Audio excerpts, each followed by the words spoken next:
Hello and welcome back to the show. As always, I'm Spencer. I'll be your driver. Sitting shotgun is Breck. And this week, we're the podcast asking the important questions like, can you walk around on a plane this much? Is confidence really just demonic possession? And when is the last time an older sister looked like that? Not since the early 2000s. This is Be Afraid of the Dark. And I do miss older sisters looking like that. Yeah. And I miss flip phones. Flip phone, dude, old technology. Supernatural early season staple. Really I know that it. this is dumb of me to get hooked up on the old technology thing. It's but not. It makes me happy because every time I do this when I watch like movies from that era too, I just get excited about it. It's always fun.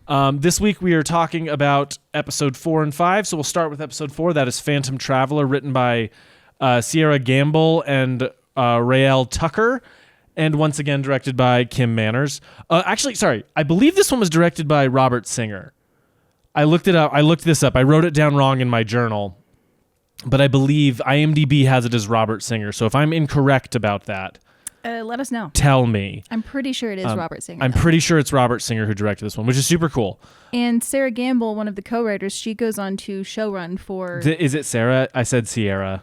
Because I can't read. It's S-E-R-A, so however I don't know. It's Sarah. I don't know what I was thinking. I don't know. I'm so sorry, Sarah Gamble. I know you're an active watcher of this. Come on the pod, please. I would love specifically to have writers on the podcast. I'm not even kidding. So fun. Like more than I want Jared and Jensen on the podcast, I want to get like writers of specific episodes on. I think that would be super fun. It would be super fun. But yeah, she actually show ran seasons 6 and 7, which people consider disastrous, but I think both of those seasons... Okay, whoa. Season 7's the Leviathan season, right? I don't think that. Look, season 6, you have an argument for. Season 6 feels a little inconsistent. Which, fair. The show was supposed to be over, and then they were like, oh, by the way, make more. Yeah. However, season 7's the Leviathan season, which plays a lot into like body snatcher and paranoia and politics. I remember liking season 7. Now, mind you, I haven't seen it since around the time that I think that's when I kind of caught up to the show. Mm-hmm. And so we watched season 7 and then we finished season 6, and then as they were coming on Netflix, we watched season 7 on. I believe that's how I did it. Or maybe it was 7 and then I started watching week to week with 8. I can't remember. Anyway, on to this episode. So episode 4, episode 4's cold open introduces the idea of demon smoke. And it's so... Wow, that CGI is. I say smoke. It's so much more of like particles. It's like vapor. I guess it's like it's strange. It's strange. However, we did talk about how it was interesting how it started, and you pointed this out. You're like, oh, it's so creepy that it looks painless, and it comes in their eyes, and then they're just possessed instead of what they do later. I don't know which one I like more. I have not seen a supernatural possession scene in a long while. Yeah, but so I don't know. Because like later, I think they like literally like jump down people's throats, and it makes like really gross, weird. Yeah, they're like, oh, and then but it's this like is just very like, and you could argue that maybe some demons are doing that on purpose and some aren't. That's true. Like you could maybe because it's so funny also that they're like, demons have no wants or desires at all. They just cause pain, and you're like, oh boy, he doesn't know anything about that. Literally, that's one of my big notes is that it was like, hey, that didn't age particularly well, guys. Which again, why would they know? Which, by the way, it shouldn't. Well, I think they should, right? If demons are agents of Lucifer, then they have to have some kind of overarching goal. And I think the later seasons introduce that really well. They right? do. Like I think, and also it also doesn't work because like the yellow-eyed demon, they don't know about that yet though. They don't know about him yet. They just think it's something. We have quite a few episodes to get to where they even know about that guy. Yeah. But anyway, so that happens. There's a plane crash. How anyone survived that plane crash, I will never know. But people did. It's like did. boggling. That whole wing comes off that plane. Yeah. That's not like a controlled, like something internally went wrong, but we still have all the faculties of the plane. There is something scary to me, not necessarily about like the possession part of it, but if you remove the possession and more put like some kind of body snatcher or like mind control of something, of somebody like gleefully doing something like that, like Smile is really effective to me in that way because they all look happy. So him opening the door and looking back and smile like that, it's spooky to me. It's not like scary, but there's like a primal thing about it that makes me uncomfortable. It's very scary. It's spooky. I think spooky. Honestly, like for a TV show of the era, this plane crash doesn't look that bad. It's really not too bad. Like that part of look, the effects. The CGI held up pretty well on it. Like, look, it's obviously CGI. It's obviously early 2000s television CGI. But for the most part, I was bought into it. Worst things have happened. Worst CGI. Yeah, worst CGI has happened. Episode 2. Yeah. Then we need to jump into, we get our cool little supernatural. And then we go into the episode. We need to talk about how they realize so early they need to shoot Dean like a pretty girl in a car magazine. That is one of my exact notes is why do they shoot Dean like a pretty girl? Hysterically, Dean is shot like a pretty girl with a knife under the pillow is my exact note. Yeah, because look at that. Which, by the way, that scene I think is actually really cool. Like, look, we know it's Sam. It's obvious that it's Sam. But the way it like moves up him as a pretty girl, and then gets to like the door opening and the misted glass, which I love misted glass. I think it's the effects. It looks spooky, but also like I like how I took some photo. I got really into like weird photography there for a couple months, and I was too self-conscious to have models. So like I have a photo of me like screaming behind misted glass in black and white. I really like it because it looks like a horror movie. Like if you extended my jaw a little bit, it would be like terrifying. Yeah, it's a very. I mean, we've always had like glass and mirrors and windows as a thing. Yeah, we'll talk more about glass and mirrors and windows and things next episode. But yeah, so then that, and then just the knife under the pillow or whatever, Sam coming in. Have you slept? Have you not slept? Sam is very clearly falling apart. What do you mean? I think he seems fine. No, he says he's fine, so I think we should just take his word for it. Yeah, this episode doesn't deal with it as much. It's more like set up for the next episode. Agree. And set up for like, we don't know it yet, but set up for stuff in the later part of the season. Mm-hmm. Coming to one of my favorite lines where, doesn't this ever get to you? No, you're never scared? No. And he pulls the knife out from under the pillow and he goes, that's not fear, that's precaution. Yeah. What a line. Dude, Supernatural, underrated, quotable TV show, which we've talked about. Very much. And that is, again, a line that is so perfectly Dean of like, I'm not scared, I'm cautious. Yeah. It's hysterical, right? Just like, especially because later in the episode we see exactly what he is scared of. You're right, exactly. This never gets to you, but it does. It just has to be really specific. It just has to be something entirely unrelated to the things that you spend your life unrelated hunting. To what you would consider the horrors of this universe. I think I drive everywhere, Sam. We're gonna get to it. That's one of the best lines. They get a call from somebody they worked a case for because he can't get a hold of John. Which will pay off at the end of the episode. But they get a call. They go out and they're investigating the plane crash. They get some evidence as they're walking through, and they're like, they bring up, he's like, oh, your Dean and your dad took care of a poltergeist for me. And he's like, it didn't come back, did it? And he's like, oh, thank God, no. But then the guy behind them, this is a great bit. It's so funny. He goes, man, I love that movie. Hysterical. We used to have extras on this show. I know. Yeah, we used to just have people in the background just like, we don't even get a close up of his face. He's just in the background walking by. He's like in the background walking behind them like going, Poltergeist, I love that movie. Yeah. It's really, really, it's really good. It makes me laugh. We get a little setup on the episode here and there, but the other thing that I want to talk about now is they decide to do something super illegal. Look, impersonating the FBI, illegal. Impersonating wildlife services, illegal. Impersonating Homeland Security, that's super duper illegal. Impersonating Homeland Security 4 years after 9/11. Yeah. That ends you up in a black site. Like literally Dean being like something new, something people haven't seen 1,000 times. And I was like, wait a minute, I just remember that is new because of 9/11. And this episode is so post 9/11. It is very post 9/11. There is a lot of anxiety surrounding people on planes and people on planes making them crash. Yeah. And like, which I just realized, I was like, damn, that demon hijacks that plane. Yeah. Yeah. That's kind of crazy. I hadn't even thought about it that way. But yeah, like it's the post 9/11 episode. It's very interesting. That's one of the things I find really fascinating about post 9/11 TV and a lot of things like that. You see it a lot in Sopranos too, in their season, their first season post 9/11, especially because obviously it's so close. Like that's a very interesting phenomenon to me that I want to explore of like this very specific response to an anxiety, because there were also so much of that like in the 40s after World War II. I mean, like you look at something like Spider-Man or Spider-Man, and there's a famous poster where he's looking off into the distance as a close-up and you see the Twin Towers and the reflectiveness of his goggles, and they like removed that. Like, you know what I mean? So there's all kinds of little things where they went, we don't want to address this. We can't. It's too soon to address this. Yeah. It's a fascinating. There's like that. You're right about the post World War II thing, right? Like Hugo, that movie, Martin Scorsese movie, really deals with that, like the post-war. Nobody wanted the escapism of the movies anymore. No, I mean, and then you in the inverse of that, you have like Orson Welles, like War of the Worlds. Yeah, like it's interesting how different people react to giant national tragedies like that. It's fascinating. Anyway, back to the show. I'm going to give the floor to you for this one because what is this? The first time we see Sam and Dean in Suits. And I have a fun detail that Sam buttons his suit and Dean doesn't. Yeah. Well, so yeah, perfect. It's so perfect. And they make the joke on it that like Dean really does look like a 7th grader going on his first date. Yeah, he's like, man, I feel like a blues brother. Yeah, that's how I feel wearing suits, by the way. Like I feel so uncomfortable. Like I don't like it. I grew up wearing them all the time, and now like I don't. So every time I go to a wedding or something, I'm like, I feel so dumb. Like soon as the reception starts, my shirt's getting untucked, my tie's coming off, and I'm vibing. Viewer, listener, he looks so handsome. Anyways.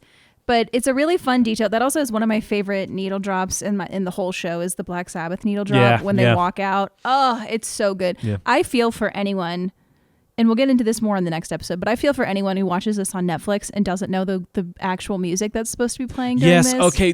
Sorry, thank you for bringing this up. This was announced in our opening intro episode. We very specified we're watching these all on Blu-ray, which means we have the original music, which means we'll inevitably watch special features or commentary tracks or something. If you watch this on Netflix, you get like weird like filler country rock-esque stuff, like anything low budget enough to fill in with by Netflix, because Netflix for whatever reason couldn't get the rights or something to the music. They lost the rights for everything they had for like AC/DC and Black, because I think when I first watched it had the music. Yeah, when I first watched it on Netflix, it had all the right music. And then you told me this after we started. So literally, if you have a DVD or a Blu-ray of it, pop in specifically Bloody Mary, and I'll rant about this in about 20 minutes. Yeah, like 25 minutes. We'll talk about this, but play the DVD ending to Bloody Mary, and then play it on Netflix, and just have pencils you can snap. It's pretty sad. I can't imagine so many moments of this show without. There are even like recaps that I love rewatching because the music is great. Yeah. Like the recap at the beginning of season 4. We lost recaps, by the way. I miss recaps in television. Look, they're still there. We still have them, but there's something like so specific about previously on Supernatural, and you're like, this is the best day of my life. Anyways, but yeah, so it's very fun to me. I love the detail. Also, we haven't even talked about the chalk outline at the plane. Okay, I was just gonna bring it up. They break into the facility where the remains of the airplane are being held. Like it's a corpse. And I understand it makes perfect sense for there to be a chalk outline so they can line it up to try to find out exactly what happened. It makes all the sense in the world. It is also the funniest thing on planet Earth. It's like, the plane died here. Let's draw a chalk outline where it was. There's a great bit in one of the, I can't remember if it's Naked Gun 2 or 3, but they're like, there's a murder out at the pier, and they're like, where was the body found? He's like, right out there. And there's a chalk outline on the water. Like, it has the same like casual energy as that to me. I think it's hysterical. It makes me laugh every time we watch this episode. That is hysterical. I die about it. It kills me. It's so funny. And the fact that also that they're trying to sneak in and and I don't think it's the cheap suits that are the problem. It's the haircuts. Dean can get away with like looking like he maybe has a style, but Sam would have to slick it back. Like Dean could be a young newbie. Yeah. Sam looks like he is trying on a costume to be an FBI guy. He does. Yeah. His later haircuts lend themselves to some of the disguises better, but very few of them. It's so funny. And then you see the real guys come in and they look like G-men. It's so funny. Yeah. Also, a funny detail about the other guys coming in before we talk about Dean's EMF reader. How does the security guard there not know that the other dudes are real and these guys are trying to break in? That is a good point. Like, look, this is not a problem. This is just something. It occurred to me watching it where I was like, wait, what? Probably because I guess you would have to assume that people don't want to do that. Worst case scenario, he ran their badge numbers and was like, okay, these are real. They're saying nobody else is in there. I got to go. Makes complete sense. Dean's like absolute giddy pride at having made his own EMF reader. I made it myself. Yeah. Don't me. Easily. Sam's like, I can see that. Yeah, he's like, I can tell. It works though. Also, introduction of sulfur, which that stays through, right? Like that later stays the entire time. Sulfur is always less of like sulfur residue, right, and more of just the smell of sulfur. which I'm fine either way. It's fun to see. This is so much of what the fun of rewatching any show really, but Supernatural specifically, that's so world buildy, is like all of the stuff that stuck and all of the stuff that inevitably didn't stick. Yeah. I'm really into like all of that. That's really fun to me. I agree. It's very fun. Anyway, they book it out of there. Dean, they jump over the fence, and Dean's like, these monkey suits are good for something, which is fun. The zoom-ins this episode. I want to talk about the zoom-ins. Stellar zoom-ins. So we get to the pilot of the original plane getting back on a plane to introduce the idea that the demon is going to crash more planes. He makes him crash the little like 2-engine prop plane there. He goes up to like fly in for Nazareth, the first time. by the way. In Nazareth, which is a fun detail that I like. It makes me laugh. He does that.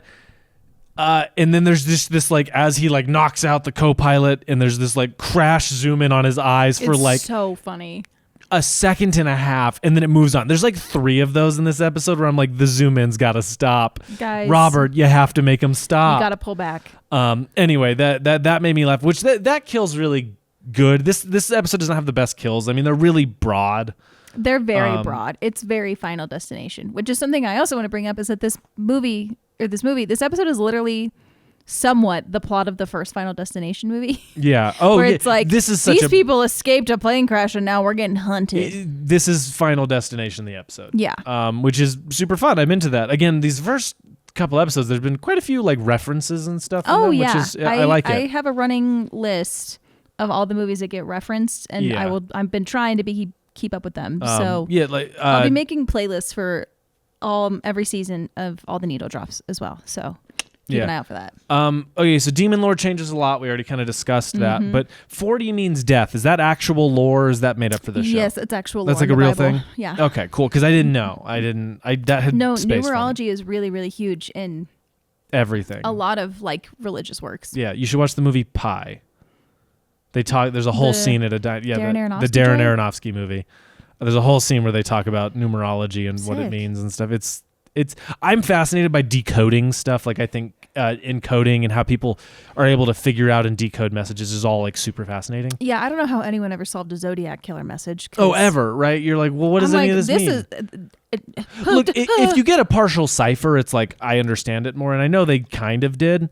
But it's all of that kind of stuff is fascinating to me. How they have like full teams work on it who can't crack stuff is really cool. Do you also miss that airports had public phones like that? Yeah, that killed me. I was like, what is this courtesy phone that you can call the airline to get to it? Which, like, look, it makes sense because then you can't go through security. But this is very post 9/11, so I guess there would be more security. You can't just walk on a plane with an assault rifle anymore, I guess. Like, and also Dean gets on there with way more than 3.2 fluid ounces. Of holy water. He told them it was for religious purposes, and they let it go. And he wasn't exactly incorrect about that. It's really funny. Which, of course, I had I leaned over and I made a joke when we were watching. I was like, the concept of a horror movie where the plot is that you're trying to like exercise someone on a plane, but you just have 3.2 fluid ounces. Yeah, and you've really got to ration it to find that demon. Squirt, okay. Yeah.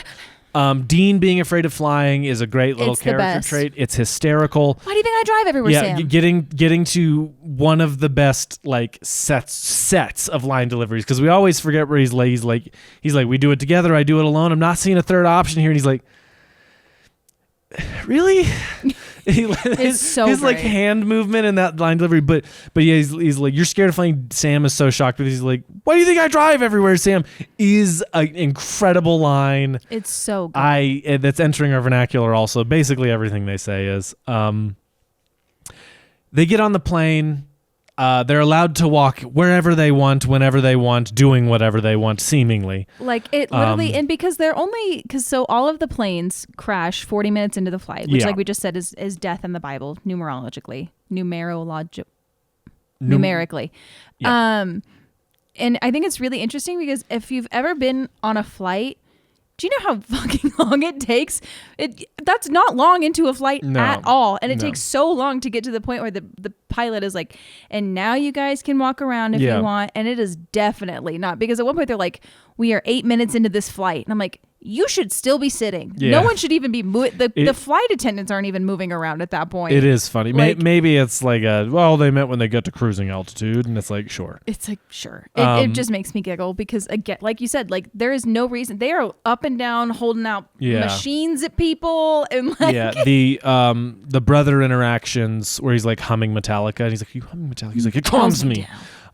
Is really funny. Why did the demon take the co-pilot to piss? Why did he do that? Yeah, that is hysterical to me. Really like funny. He's like, you're being really nice to this dude. Maybe he just, I don't know. Maybe demons are weird. Maybe demons are like, ugh, I kind of have to piss. I know. Hysterical. I love it. It's a great idea. Anyway, that happens. They flinch at the name of God thing, and so he has to keep. He's like, dude, what? In Latin, it's Cristo. I know I'm not an idiot. I know I'm not an idiot, dude. And he walks off to the back.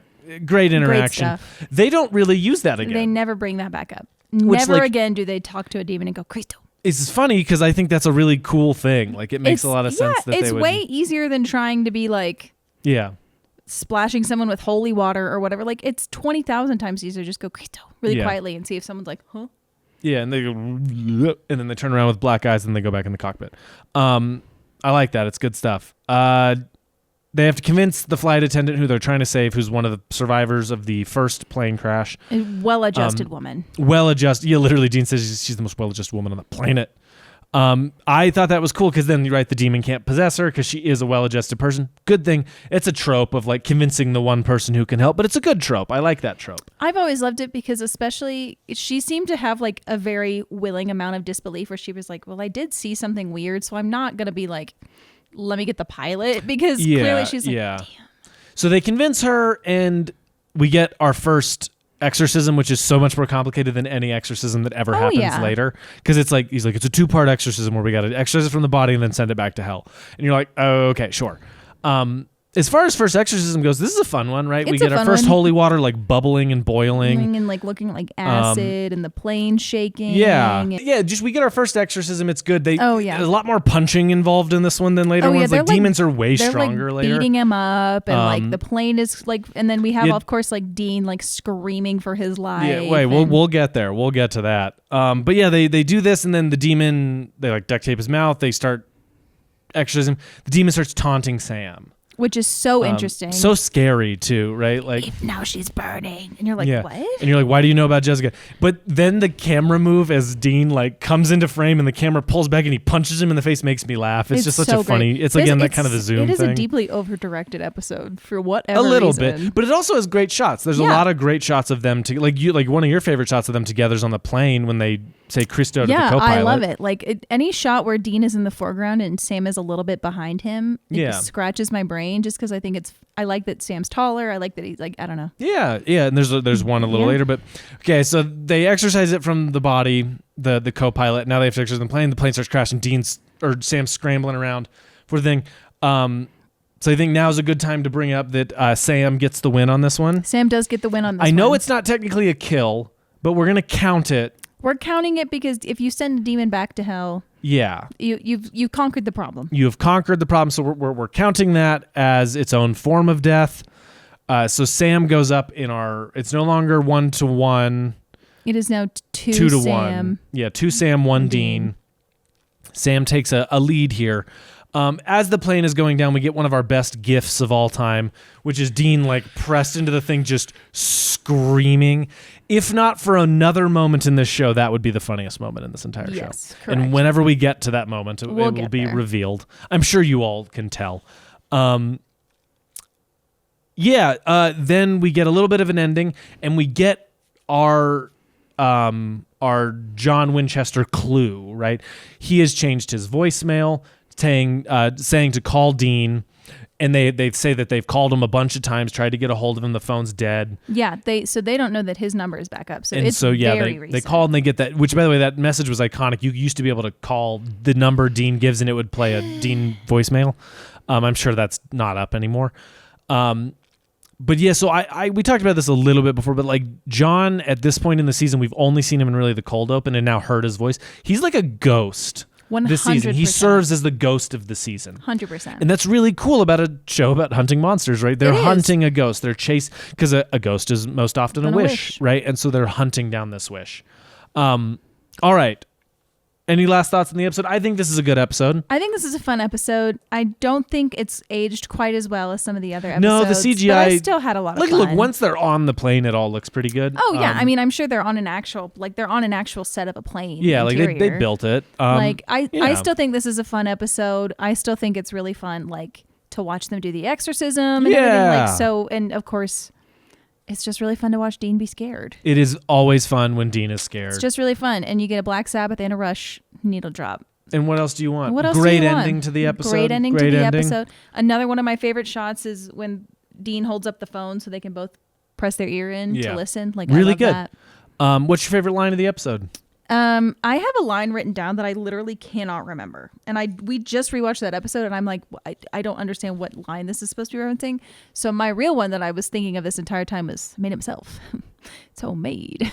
That's your favorite line of the episode? It makes me laugh so much. I'm way more cliche. It's, why do you think I drive everywhere, Sam? Like that's my favorite line of this episode. So great. But followed immediately. Wait, that is what mine is because I just wrote down, why do you think? Yeah, why do you think I drive everywhere, Sam? Okay, my other favorite line is, that's not fear, that's precaution. I think that's really good. All right, what are we? Let's make our nominations for best kill of the episode. My nomination is for the twin engine crash. That's mine too. Yeah. It's the weirdest. It's the most intimate. It is. It's scary. It's a scary idea of somebody just killing the two of you, right? Mm-hmm. A demon possession taken out of it. It's a freaky idea. And those planes are, Yeah, spooky. Nazareth. I think it's, the lead up to it is creepy. Clearly the guy is like torn up and he's scared. And it's then the realization that he's like going around and killing all these other people. Mm-hmm. It's good stuff. All right. Moving on to season 1, episode 5, Bloody Mary, written by Ron Milbanner and Terry Hughes Burton, directed by Peter Ellis. All right. Episode that people would get to and be like, I don't want to watch Supernatural anymore. This one is genuinely terrifying the first time you watch it. Oh, yeah. Maybe not for like people now, but like when this was coming out, when I watched this episode, I was like, I don't know if I can do this. When I told people to watch this and I was probably a freshman or a sophomore in high school, that was still not that long after this came out. And literally, I remember this vividly, my friend being like, I didn't sleep last night because I watched that stupid Bloody Mary episode. Yeah. Well, here's the thing. Bloody Mary is the most famous urban legend or folk tale 100% of all time, right? It is genuinely a terrifying prospect of going into a room, saying something 3 times in front of a mirror and dying. Yes. I used to be too. Did you ever try to do it? I think I tried to do it once. I think I tried a couple times and I would try to get my best friend, Sarah Kate, which would be, she'd be so funny to have on this podcast one day. Hysterical. She would hate this. Yeah. The worst thing in the world for her. I used to make her watch it, bless her heart. She was like, yeah. But no, and I would get to 2. I'd be like, Bloody Mary, Bloody Mary. And then you'd run out of the room. Yeah. There's no other way to do it. It is a frightening prospect, and it's really cool of them to adapt that into this, because again, it's a show about urban legends, a show about American legends and folk tales and horrors. So why not? Do the most famous one and do it early. It's a good idea. It's fun to get in. Again, like this first season is so Americana. It's so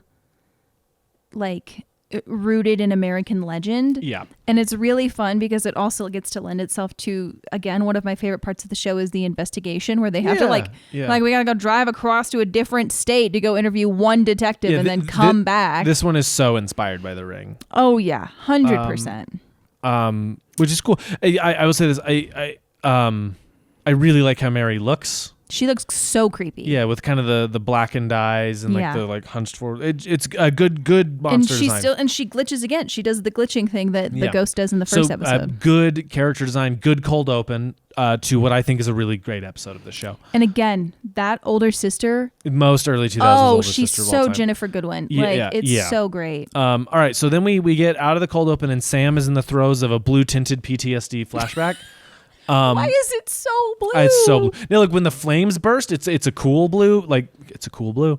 But it's an interesting choice, but it's so blue. It's so they're trying to differentiate it, but I understand. We will show that this is not him exactly remembering it, but having a flashback. Yes. Yes, color it blue. Yes, things are revealed this episode, and we will get to those things.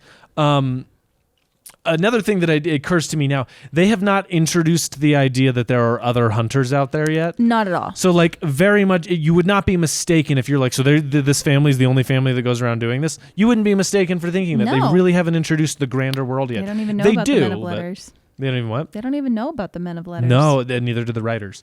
The writers had no idea yet. Yeah, they just needed a new thing. They needed a more regular set because the CW was making budget cuts. Is that why that happened? I guarantee it. That's why most shows have a coffee shop or a bar. Like, I never even thought about it. It's got to be. Well, we'll get there in about 5 years. Yeah. Anyways, so another thing that I really love about this episode is we also get our first hint of Sam's psychic powers. Vaguely. I enough even, that, well, to me, it's like... something is going on, but that's the end of the episode. Yeah, that's what I mean. It's hint. Yeah, we'll get to that. We'll get there. The thing I like is that they bring up that Bloody Mary is an urban legend within the universe, right? Yes. So he's like, there are all kinds of stories about it. That is cool. I think mirrors are like the perfect contraption of horror. There's something so iconic 100%. and like the whole like looking in the mirror, opening the medicine cabinet, closing it, and something's behind you. Like reflections are the window, and they cover mirrors when people die so ghosts don't get trapped. All kinds of things like that. Very scary stuff. Very spooky. And I love the detail later that we find out as well is that about stuff getting written on the back of a mirror. I've always thought that was such a fun things being hidden in the back of picture frames and mirrors. Why is that trope not everywhere? I love that trope. Yeah. We need that back. Like being able to be like, oh, this picture broke. And then you're like, something's poking out. And then it was the clue to solve the mystery. Like that's the shit I eat up. Seven has a great one of those. Yeah, exactly. And I should also bring up that the urge to stay in a crappy motel room after just 5 episodes of the show is like, I can taste it. I need to go get a very sloppy burger and watch TV and drink beer in a very shitty 3 hotel a.m. room. in a shitty hotel room. I desperately need this. You need that. Love a blacklight. So we get past it, the crappy best friend of the character they're like most trying to help. Fucks around and finds out and gets killed, and we find out she's guilty about something. Yeah. They investigate. She's listening to Fall Out Boy in her room, by the way. She's listening to Fall Out Boy. That's important to know. It's really important to me. Again, 2005. It was a different time. Sam makes the discovery as they're looking around the room that there's some kind of blood behind the mirror of some kind. He gives that shot. He's like, do we have a black light in the trunk? And he like tosses it to him. It's really cool. It's like, of course they have a black light. I also love that they climb in through the window. Like, I think that's fun. It's like the friend has to like, because they have the main daughter. Also, I love that when they're going to visit at the funeral. Yes. Or at the wake, they're talking to the teenage girl and she's like, yeah, they're saying it was a stroke or whatever. And the little girl turns around like this. Like whips around. Like, it wasn't a stroke. It was Bloody Mary. And you're like, it's so funny. And then and then the friend being like, why the fuck are you guys here? Like he was a day trader. He doesn't have coworkers. Like and then like also that friend, her little like bump here in her hair. Like this episode so is 2000s. And not every episode, we're not gonna say this every episode, but this episode and the last one are so 2005 in terms of styling. I'm gonna say it every episode though. Because it's great. Like and then the bathroom scene is really fun for me. Because I love, like, we all, like, knew that bathroom. Yeah. You know what I mean? Of, like, you walk in and it's just that kind of high school bathroom and they're like... Yeah, well, the introduction of the idea that Mary kills people who are guilty, super cool. So awesome. Like, a vengeful angel is always a really interesting... Yeah, she's or not... a vengeful demon, I guess. Yeah, like, she's really not... I mean, I think she's a vengeful angel. Like, she wasn't... She was killed. Yeah, and then, you know, don't get me like, wrong. There is sympathy for this monster. I think she's one of the best villains. At least one of the best ghost villains because it's just I love a pathos. Yeah, and a cool way to kill. Before we talk about the high school sequence, though, we always got to just point out another trope of Supernatural is having an old timer show up. So they go to the cop who investigated the original Bloody Mary case. He's like, every cop has the one they couldn't put down. Yeah, right. It's like every Supernatural episode somewhere along the way has to have an old timer who gives them a clue. They learn about the mirror, so they start tracking that down. High schoolers are dumb. They're so stupid. So yeah, you're right. That bathroom is very specific. The daughter of the cold open victim says it 3 times in the mirror and reeks and sicks Mary on her friend. Unknowingly, of course. And then we get that kind of great little moment where she's like walking through the hall and you see her in the reflections of the glass. So great. That has some of my favorite shots of the whole show. And then, like you said, of course, it's a Nightmare on Elm Street reference. The Nightmare on Elm Street reference where she starts screaming and leaping back and the whole class looks at her and she sees Mary in the glass, so she shatters the glass. Then the teacher comes over and she sees Mary in the reflection of the glass, which is really one of cool. my favorite shots of the whole show, like, which is very spooky and scary. And I love that she immediately is like, guys, can you please come pick me up? Can you please come pick me up? Like, it is. Yeah, she immediately calls them like, please, I'm scared. Can I hide in your motel room?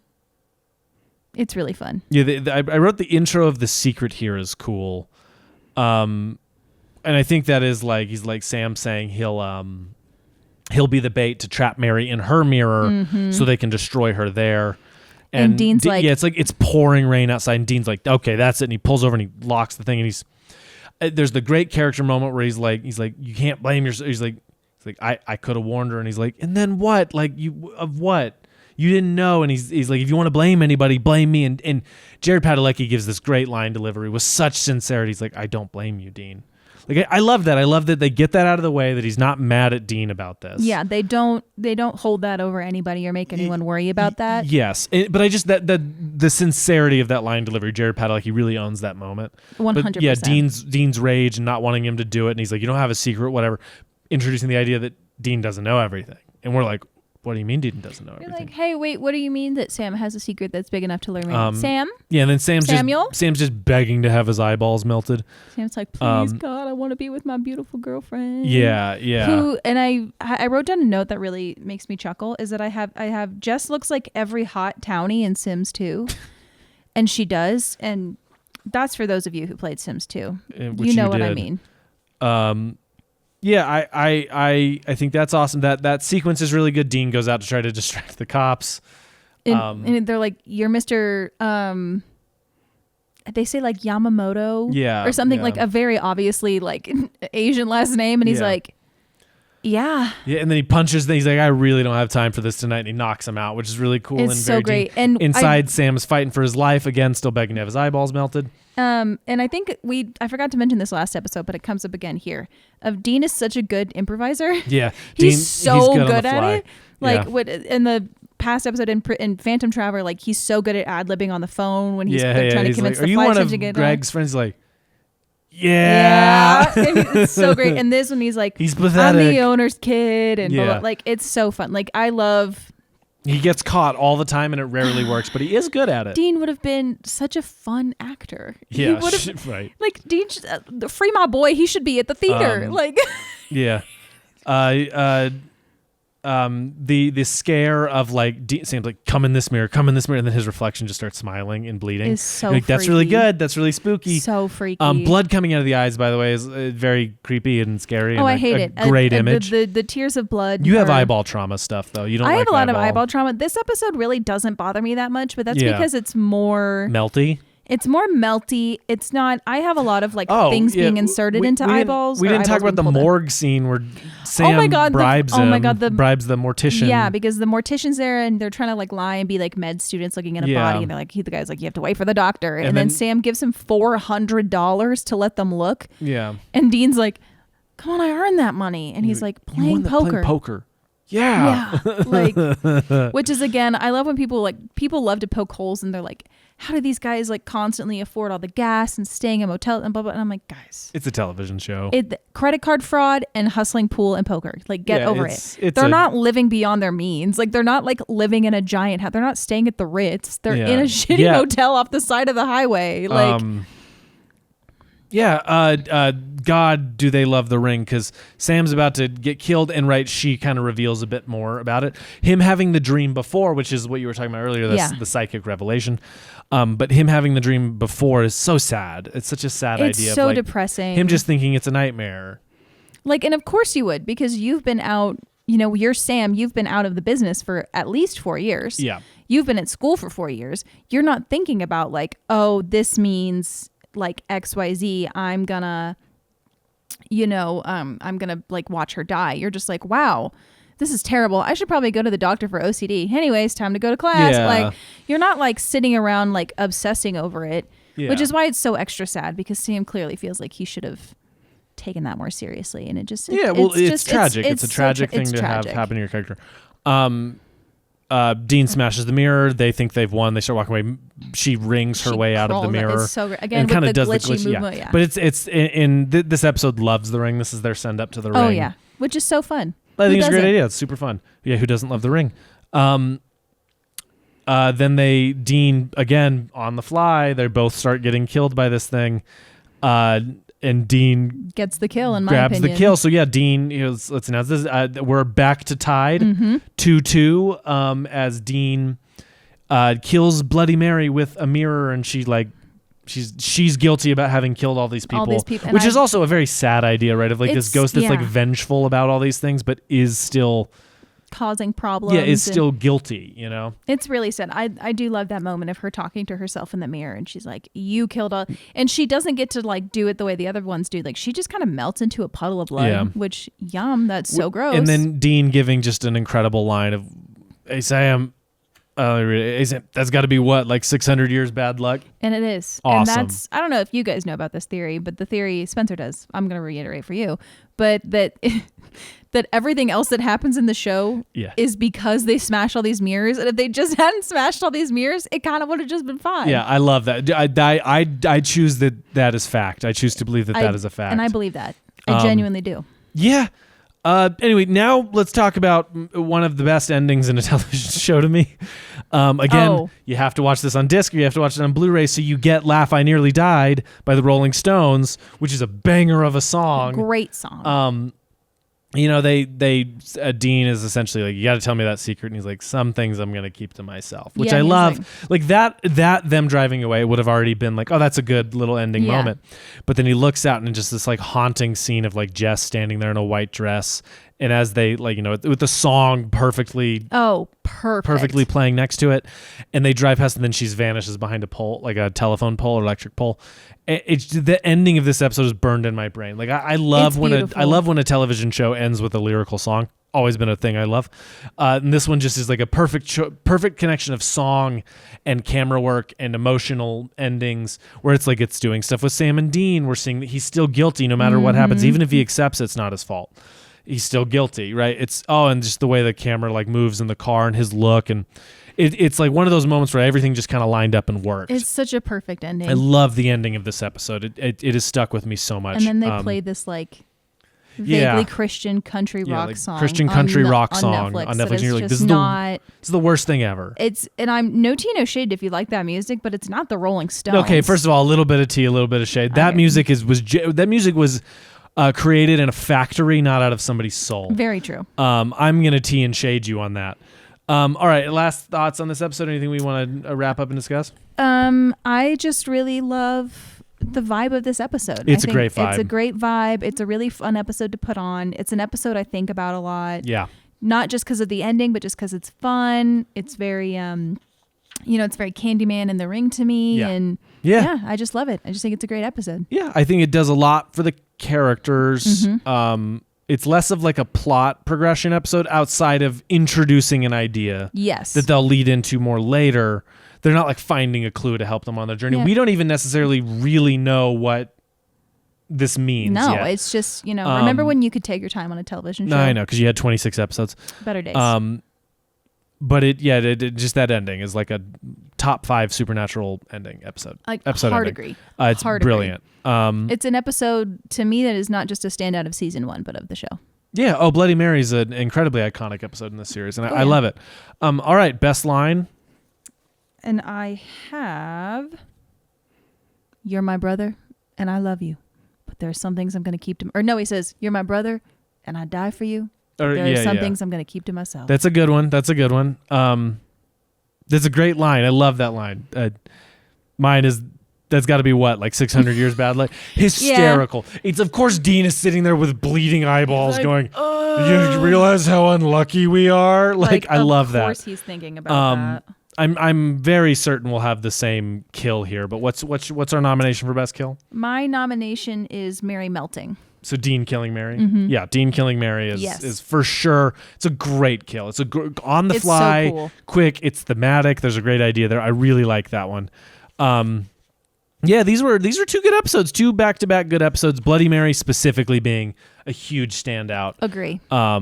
Maybe at the end of the season we'll do like our top 5 episodes of the season. I think as it's part a of good our idea. like end of the season special. That's a fun idea. So yeah. So okay, this episode has come out. You have 1 week to watch the next 2 episodes of this show, which is season 1, episode 6, Skin. Another really, you're getting 2 gross episodes back to back. Yeah, Skin is of Bloody Mary into Skin. Skin is the first yucky episode, but then you have season 1. Episode 7, Hookman, which for a long time I thought was terrifying, and I don't think it is as scary as I thought it was at one point. But more urban legends, more gross stuff. Yeah, you're getting Congrats. You're getting urban legends, you're getting gross stuff, you're getting introductions of certain weapons. 2 good episodes coming up. You have 1 week to watch those, and in between now and then, you know what to do. Watch some TV, get your journal, hit the road, but remember, you know what's out there. Be afraid of the dark.